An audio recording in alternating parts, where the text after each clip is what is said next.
Last weekend I almost went crazy trying to change the default screensaver for the TV.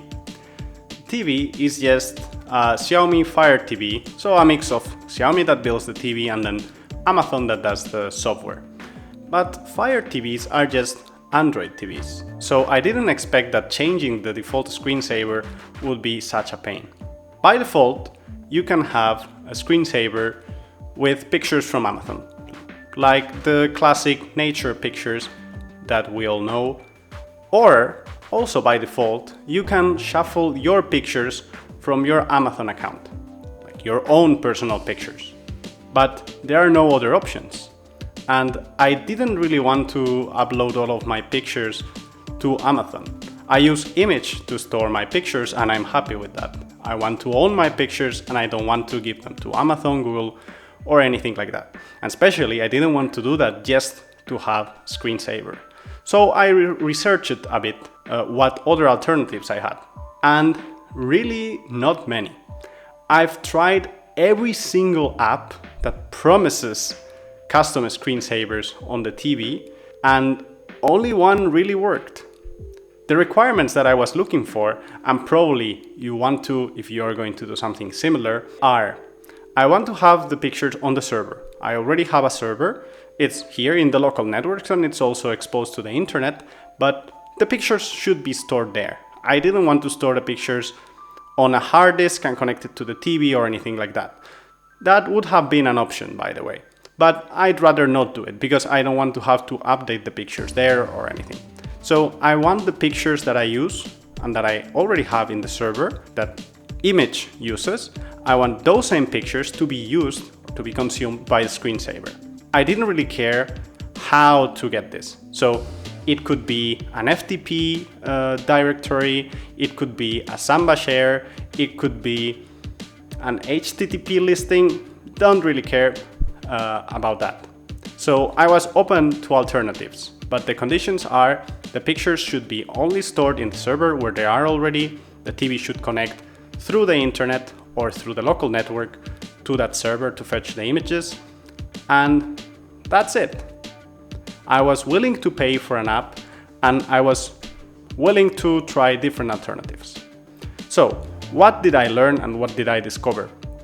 I discovered that there aren't many apps that do a screensaver.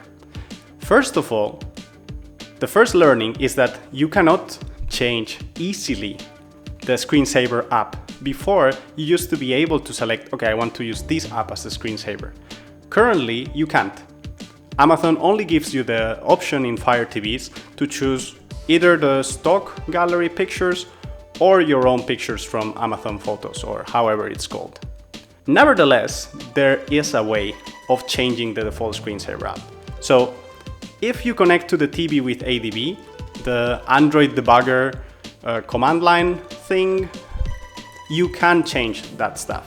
So what you need for that is to install ADB in your laptop and to be in the same local network as the TV.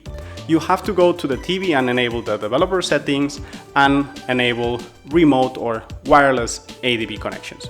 Then you connect with the laptop, you look for ADB devices, the TV will be there, you need to know the IP address of the TV in the local network, but more or less easily you can connect to it with ADB.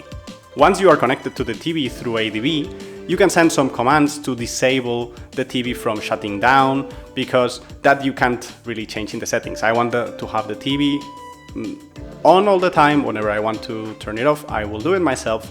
But as long as it's on, I wanted to have the slides of the screensaver with my own pictures, not this that we're seeing right now. Anyway, apart from being able to disable the automatic shutdown of the TV after some time, you can set it to 0 and it won't shut down. You can change the app that gets called for the screensaver. So you have your screensaver settings like after 5 minutes or whatever, and then an app gets called. For that you need to know the app name, and not only the app name, but the view, the component inside the app that acts as a screensaver. Because it won't just launch an app, it will launch a component of an app that will be used as a screensaver. So you need to know this, and it's not easy to know. With the app I found, that I will link in the description, the developer already tells you what's the component that's used for the screensaver. But it has one problem. It only supports videos. It's an app designed for these Apple aerial videos that are very cool, but it's not what I was looking for. It does support loading files through a Samba share. A Samba share is a way of sharing files in your local network. So if you install Samba server on your server and configure it accordingly, you can have the files from a local directory of the server on the network. This can be with or without credentials. So this app supported Samba and only supported videos. So, okay, maybe we can do something to work with that, because the other apps are absolute trash. None of them worked properly. Some of them said that they supported Samba, and there was one with a paid option that supported Samba, and using the free trial, I found out that no, that wasn't the case. It did not support Samba. It didn't work. Another one required you to use Samba v1, which is super insecure and obsolete, and actually it didn't work either, so it was an option. What I end up doing is using this aerial screensaver thing that supported Samba but only videos, and creating a Samba share in the server with videos generated from pictures. So basically I have a cron job that runs every day, and that cron job will take random pictures, like 1,000 or 2,000 random pictures from the immich directory, so the place where I store my pictures that also immich uses, and with those it will create videos in 4K resolutions from those pictures, and will store those videos in another directory where the Samba share is. So the TV uses the Samba share of the directory of the generated videos to consume the content from, and randomly gets the videos and shows you in the TV. If you are checking the screensaver, it's like a normal picture slideshow, but that's really videos in the end.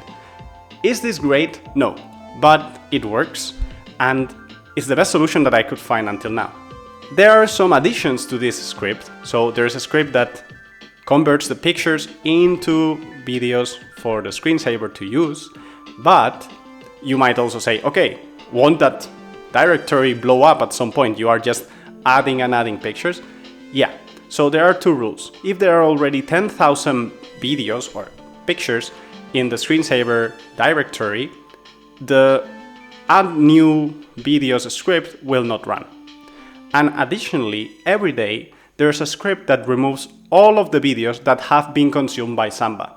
You can do this easily by checking the access time and the modified time. So if you see the creation date of the video, that's when the script actually created that video. And if you see that the last or the latest access time is greater than it, then that means the screensaver must have consumed it.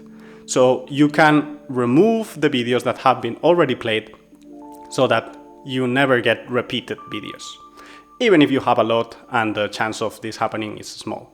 But this way it's a sustainable system that if there's a need for more pictures, it creates more videos, and if there isn't, it removes the ones that have already been watched and doesn't create new ones. I think it's very cool to have Android on the TV, because even if this wasn't easy, it was possible. And it's always cool to own the devices that you have and to be able to do with them precisely whatever you want.